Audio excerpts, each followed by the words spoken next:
સુરતની કિરણ હોસ્પિટલમાં heart surgery બાદ 10 વર્ષની બાળકીના મોતને લઈને વિવાદ સર્જાયો હોય તેમ મૃત બાળાના પરિવારે હોસ્પિટલ સામે બેદરકારીના ગંભીર આક્ષેપો કર્યા હતા, જેને લઈ પોલીસે હાલ તો સમગ્ર મામલે તપાસ શરૂ કરી છે। આ ઓપરેશનના માત્ર 2 દિવસ બાદ તેનું અચાનક જ મોત નીપજ્યું હતું। પરિવારનો આક્ષેપ છે કે ઓપરેશન કરનાર ડોક્ટર વિશાલ અગ્રવાલ સંપર્ક બહાર છે અને હોસ્પિટલ તરફથી પણ કોઈ સંતોષકારક જવાબ આપવામાં આવ્યો નથી। વધુમાં પરિવારનો દાવો છે કે બાળકીને તપાસનાર નર્સે પરિવારને જાણ કરવાને બદલે સિક્યુરિટી સ્ટાફને બોલાવી પોતે ત્યાંથી નીકળી ગયા હતા। આ ઘટનાની જાણ થતાં જ પોલીસ કિરણ હોસ્પિટલ પહોંચી હતી।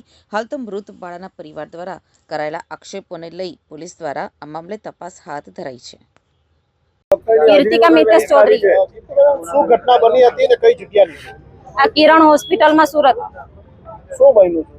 મારી દીકરીએ સોઈ કાઢેલી, ખાલી ઓપરેશન કરેલું હાર્ટનું, હોલ હતું ઓપરેશન, એનું ઓપરેશન કરેલું।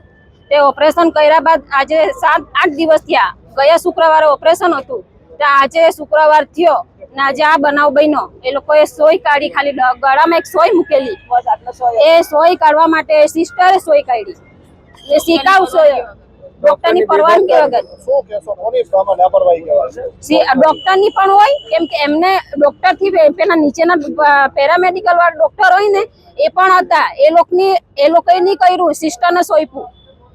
શું નામ છે? મેન ડોક્ટર તો વિશાલ અગ્રવાલ છે, અમને સજેશન કરેલા સ્નેહલ પટેલે।